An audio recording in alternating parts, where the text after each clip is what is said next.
It's Vicky Midwood here, and I'm with my client Dilani, and she's just finished doing just over 12 months coaching with me, and she's been very gracious enough to answer a few questions about her experience. So Dilani, can I ask you, what was going on in your life before you started wanting to work with me?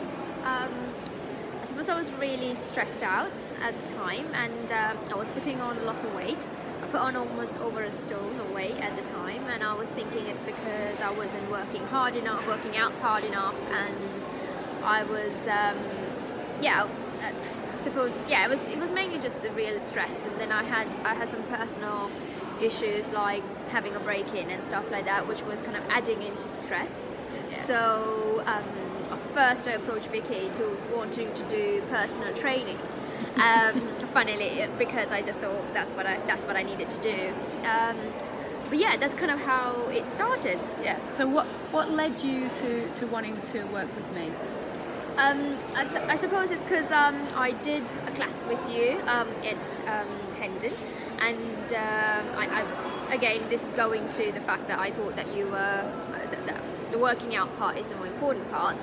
And I thought she'd be really good if I could do some personal training with her. So that's how it started. And also I was doing personal training at the gym with someone else, and I didn't see that I was getting enough results from her.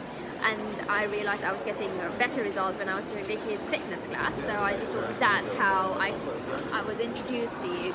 At this stage, I did not know that you were a coach or anything other than a fitness person. So the main issue really for you was the weight that you were putting on, yeah. And you just thought you weren't doing the right kind of exercise or enough exercise, and that really was the key that was issue. a driver, yeah. So once we started working together, Yeah. and I explained to you that actually we weren't going to be looking at the food and the exercise to start with, how did that make you feel? Interesting. I mean, because in my mind there was no question about the diet, because I thought I had a good diet, but in my mind I thought it was all about the working out piece. But I was constantly eating. I was one of those people. My friends at work used to say that I'm like a conveyor belt. I eat every 5 minutes. So although I hadn't put on, I did put on a stone of weight, but I'm still, if you look at me, you wouldn't think I'm overweight. But for me, I felt like I was getting quite fat. But that was I think the change when you said we're going to start looking at the way you're eating, and I'm like, oh, okay, but why? Yeah.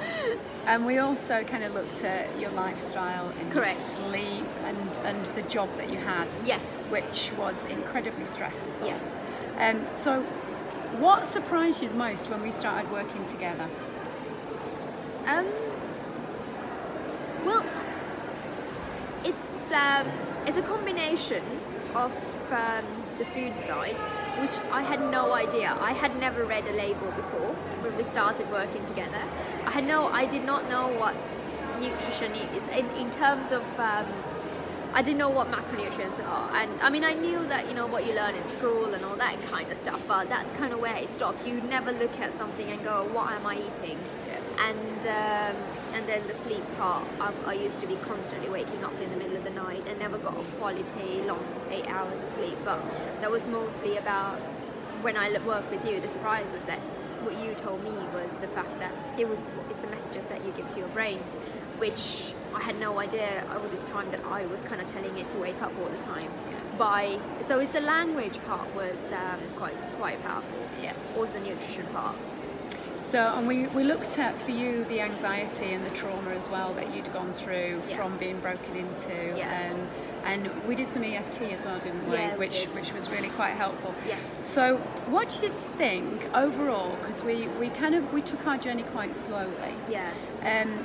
What do you think's been the most valuable part of working with me over these last just over 12 months? I think it's nutrition and language. Right. I've realised working out per se, because even at the time I was working out about 4 or 5 times a week, but just if I look at this working out bit, what I've learned from you is the bit that not more is not better, better is better. So I do, I mean, this is like so totally you now, I'm like using your words. And so even if I do a 1 hour class with you now, I would give all I can in the first half an hour.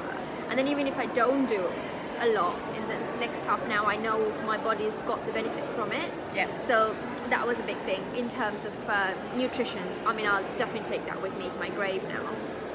We actually discovered quite a few things about your body. Yes. When it came to nutrition as well. Do you want to explain what we kind of discovered over the months? Yeah, the fact that I have an incredibly sensitive gut, and I was never tuned into my body to kind of realize that if I had things like, if I ate bread or anything that with gluten, that I would bloat up. But I didn't think, I would also think, oh, maybe I've just eaten too much or things like that. And also, funnily, at the time, initially, I thought I was not great with dairy, which I'm not still great with, but I can still have it.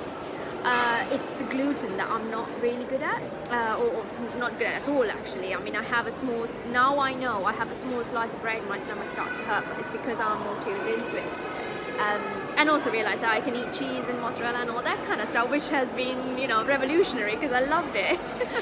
I think you also discovered that there were certain vegetables and certain nuts that actually, although you're vegetarian and you were eating them regularly thinking they were healthy, you discovered that for your body they weren't suiting you. Yeah, definitely, yeah. I mean, things like broccoli and cauliflower, I've realised that it doesn't, now I know that although it's healthy, it doesn't work for me. And also portion control, in terms of, I would back in the day have a packet of nuts thinking, oh, they're good for you. But now I know that, you know, 4 nuts, 5 nuts is a portion. So it's, you put in about, I mean, also I think the great thing is that I used to calorie count when I first started quite a bit.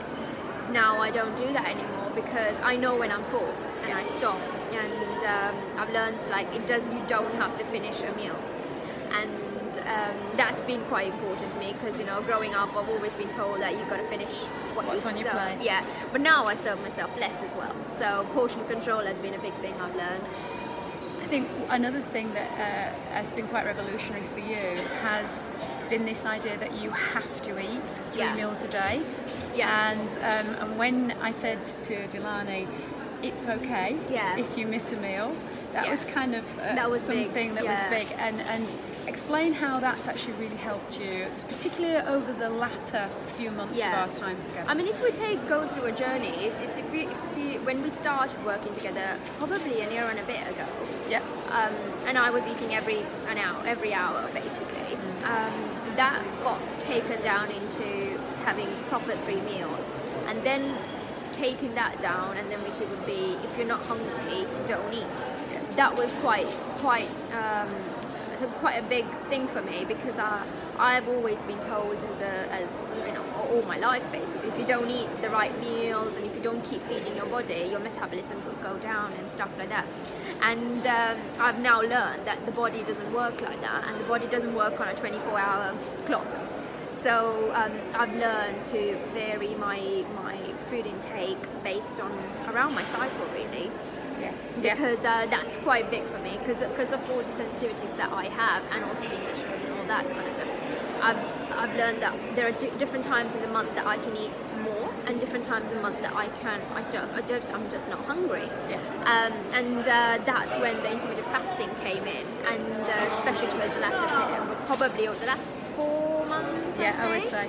I mean, when I started introducing intermittent fasting, weight just dropped off me. I literally started disappearing in the summer, and that's just in time for your holiday. Yeah, exactly. That's been a big change, I think, and now I can do a 24-hour fast even without thinking. Mostly because the language part and listening, not being a slave to your mind, trying to listen to your body and go, do you really want to eat right now? And that asking that question every time you feel like you're hungry, that's been big for me, to be honest. So how do you feel in yourself now? Oh, great. I mean, obviously there's things that I still want to work on, and but in terms of you know, a bit of fat on my stomach. But it's because of my body type. Again, what I've learned is that just because not everyone's got the same body type, and with my body type, if I were to get a flat stomach, I would need to have like 15% body fat, which I am not sure I want to have. That's not a lifestyle I choose to have, but I'm okay with it, and I'm not stressed out about it, because back in the day I would keep looking at it and I would keep stressing out. And I have a very healthy relationship with food now, and in terms of I eat when I want to eat, and when I eat, I look at the meal and go, has it got the right nutrients? And I go, has it got, I mean, and it's not like I look at all the trace minerals and stuff like that, it's just look at the top, the big three, and go, have I got a good balance in this? And yeah. So how do you feel now when you look at yourself, for example, your holiday pictures, and when you look at yourself in the mirror and when you see yourself in a bikini? How do you feel now in comparison to before we started working together? Oh, so much better. I mean, I'm a different person. It's just, and I mean, obviously I've lost a lot of weight, but I would say even if I didn't lose the weight, I would still feel better about myself, because I have not fallen out with myself. Now, back in the day, I used to fall out with myself all the time. And whenever I would pick a bikini on, I would just look at myself and go, oh, this time I go, oh my God. But now I look at myself and go, oh, do you know what? There's so many people out there would kill to have my body. Yeah, absolutely. And you know, I'm not saying this in a very, but it's just kind of like how I talk to myself now, and not falling out with yourself and finding kind of the right balance and being happy inside. From a self-confidence point of view, and from a stress point of view, how has that changed? Oh my God, I mean, stress levels. I used to be one of those people that I needed to always be switched on, and if I wasn't on a fight or flight mode, I didn't feel like I was living. So it did come a lot with the job that I was doing, and I am still in finance in the city, and it is quite stressful, but the way I handle things, the way I take it to heart has changed a lot. I would now I don't really go, if it doesn't work, it's just fine. It's not the end of the world. No one dies, as I say. So I've gotten so much better at managing my diary. I work from home quite a bit now, and I've also started tuning into things that I really like to do. Like, I'm so interested in nutrition, and that goes really well and really closely with yoga, that I've always been into yoga quite a bit. And passion, yeah. So I've kind of started exploring other things that makes me happy, not just going 24/7, 365, just work. Yeah, I think that's one of the biggest things that's changed. So, and I think one thing that I've noticed much more is that you are not pushing for what's the next step. No. I should be doing more. What do I need to do now? What should I be doing next? Yeah. You're quite happy to just allow the process to flow at the pace that works for you, rather than feeling you should be doing something. The other thing I've noticed, and she might be embarrassed when I say this, but she smiles so much more than she used to. She always looks so stressed and so serious. And now she's laughing and smiling. Yeah, no, this is true. So, the final question, what would you say to anybody who is considering working with me, either one-to-one as a coach or maybe as an online program? Oh, do it. Seriously, it's the money that you invest in yourself, on your health, is the best investment ever. Because the knowledge that you get, it's for life. It's not something that you need. You don't just kind of go, oh, just do this thing, and then Vicky doesn't give you like a list to go eat this, do this, and then you're okay. But you kind of learn how everything is applicable to you, because what I've learned is there's no one diet for someone, there's no one lifestyle for someone. Everything it depends, it's custom, it needs to be customized, and you'll only do it if you're working with someone that who can guide you through the process. I mean, in all fairness, if I started intermittent fasting last September, I'd be like, what am I doing? Because I was not ready for that step, and I needed to do the whole stress relief bit and not fall out with myself and get mentally be there. But the fact that Vicky has helped me guide myself through that process has been great. So I would say, yeah, definitely, everyone needs some help to go through this process, and I would say do it. My whole demeanor has calmed down. I am not the person I was a year ago. Dilani, thank you so much. No I just worries. want to say it's been an absolute pleasure Aw. working with you as my client. gosh, And yeah. now we're here at the Yoga Show, Yes. not as client and coach, No, but as friends who as are friends. enjoying yoga. Oh, that's one thing I want to say. I feel like I found a friend for life. Yeah. Thank you so Yeah, much thank for doing you. this video. Bye. Thank you for No worries. watching. Bye. Bye.